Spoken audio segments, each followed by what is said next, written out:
So let's talk about the phrase, you're so pretty, let's be friends. Everything has a language. Envy has a language. Love has a language. Hate has a language. Everything has a language. And I'm not downing anybody who uses this phrase, but it is important to see where most of these things come from. Anybody that has had anybody tell that to them, how has that relationship ended? It ended in turmoil, right? Right? Anytime the first phrase out of a person's mouth is something about you, physically, they want that thing from you. And how does envy work? Envy is very watchful. It has eyes like a hawk. And you'll know this because the person that gets into your life close enough to be able to get envious of you, because it's usually the people the closest to you. Um, what do you notice? You'll get around a woman that has said this phrase to you, and you're like, oh, okay, let's be friends. Cool. We can talk.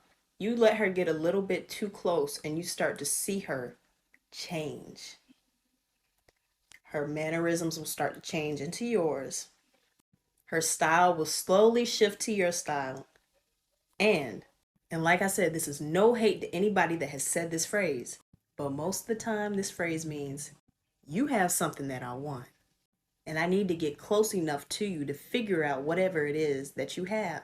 I have to figure out how you do it too. But the craziest thing about envy, you can never be another person. Regardless of how much you try to imitate that person, whatever is for that person, is going to fall naturally into that person's hands. You're not going to be able to get the same thing. The only thing that you're going to be able to get is the stuff that is for you. Most people in general have a hard time really understanding that you can congratulate someone or admire someone without copying them. You know what I mean? Envy is perverted admiration. That's what it is. But most of those relationships end in this way, in resentment. Resentment towards the person that said that phrase to you, and you get confused as to why they're doing it. Resentment builds up in that person because they start to realize, I cannot beat you no matter how hard I try.